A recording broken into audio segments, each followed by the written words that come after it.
ఇల్లు గడవని పరిస్థితి. మా డాడీకి కాలుకి ఇరుగుతే ఇతను పని చేయలేడు కాబట్టి ఇతనికి అన్నం కష్టమవుతుంది ఇతడు అని చెప్పేసి స్కూల్లో వేసారు. ఆ రోజు అతను స్కూల్ వేస్తే స్కూల్లో మిడ్ డే మీల్స్ తినేవాడు మా డాడీ. అక్కడ పోయి పని పోయి ఇంటికి వచ్చేవాడు. ఆ స్థితిలో ఆయన తెలియగా నేను స్కూల్లో వేసి చదివించారు. ఆ యొక్క దానికే నేను ఈరోజు ఈ స్థితిలో ఉన్న మా డాడీ చదివాడు కాబట్టి వచ్చాను. ఇదే విషయం అంబేద్కర్ గారు చెప్తారు, ప్రతి ఒక్కరు కంపల్సరీ చదవాలి. 10th స్టార్ట్ చేయొద్దు, డిగ్రీ స్టాప్ చేయొద్దు, పీజీ స్టాప్ చేయొద్దు, నిరంతరం చదువుతూనే ఉండాలి. చదువు మనకు చాలా నేర్పుతుంది, ఓర్పు నేర్పుతుంది, కసి నేర్పుతుంది, పట్టుదల నేర్పుతుంది. అందరం కూడా ప్రశ్నించే గుణం కూడా తెలుస్తుంది. ఎవరు ఏం మాట్లాడుతున్నారు విచక్షణ జ్ఞానం కూడా మనం నేర్పుతున్నారు. ఎటువిగా మాట్లాడుతున్నారు, ఏం ఆ మాటలో ఏం మంచి ఉంది, ఏం చెడు ఉంది, వాళ్ళ స్వార్థం ఏందో కూడా మనకు అర్థమయ్యే అవకాశం ఉంటుంది. కాబట్టి మీ అందరినీ కూడా సభాముఖంగా నా సోదరులు దళిత బహుజన గిరిజన వర్గాలందరూ కూడా రిక్వెస్ట్ చేస్తున్నారు.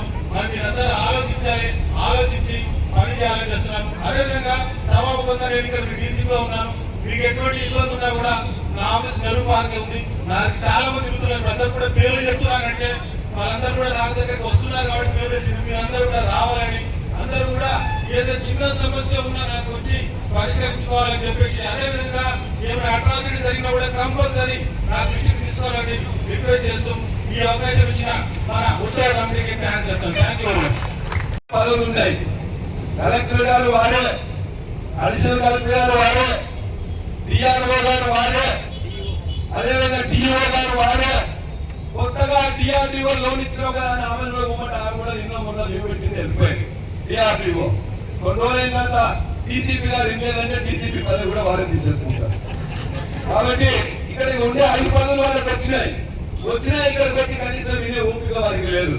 దయచేసి పెద్దవాళ్ళని కొట్టండి, పేదలు వాళ్ళని ఒక దళిత మహిళలు మాత్రం దయచేసి కొట్టొద్దు.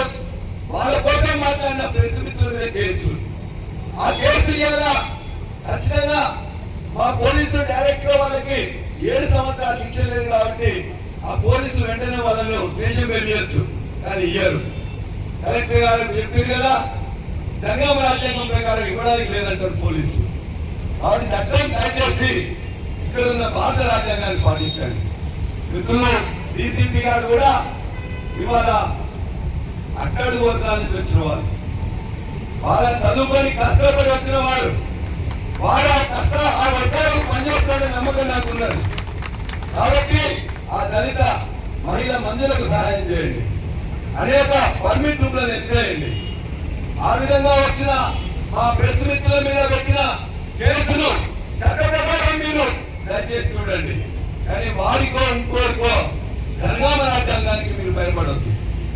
మీకు జనగామ ప్రజలు మీకు నీరాజనాలు పలుకుతారు మీరు ఇవన్నీ చేసినట్లయితే. కాబట్టి దయచేసి రెవెన్యూ మిత్రులు మా కలెక్టర్ గారు ఉన్నారు, కొత్తగా వచ్చిన మంచివారు, వారు ఏమడినా కూడా కలెక్టర్ గారు ఏమంటారు భయపడి చెప్పారు. ఎందుకంటే ఇలా కలెక్టర్ ఆఫీస్ లో ఎవరు కూడా మాట్లాడే పరిస్థితి లేదు. ఏ కలెక్టర్ ఆఫీస్ లో ఎవరు కూడా మాట్లాడే పరిస్థితి లేదు, పనిచేసే పరిస్థితి కూడా లేదు. ప్రజాప్రతినిధులు ఎవరికి టైం అయితే ఇక్కడ ఉన్న కింద పెద్ద మీటింగ్ మహనీయుల యొక్క మీటింగ్ టైం అయినప్పుడు ఆయనే జాతి కాదు కదా మనం. కాబట్టి దయచేసి మా అందరూ అక్కడ నాకు ఇంకా అనేక ప్రోగ్రామ్స్ ఉన్నాయి కాబట్టి నేను 12 గంటల వరకు నాకు సీనియర్ పర్మిషన్ ఇచ్చిండు. 1 గంట వరకు కూడా ఇక్కడ ఉన్నాం.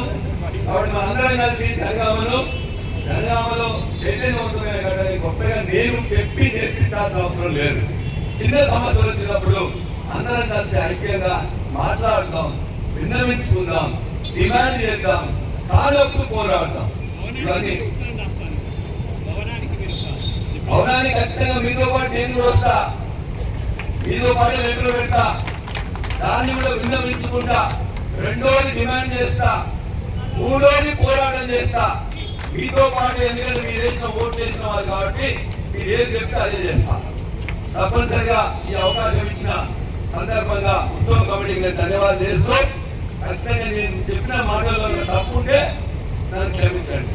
నిజమే అనుకుంటే అందరం కలిసి వారం రోజుల తర్వాత జనగామ నియోజకవర్గాన్ని బెల్ట్ షాపులు లేని నియోజకవర్గంగా మార్చుకున్నామని చెప్పి మీ అందరికీ తెలియజేస్తూ ధన్యవాదాలు.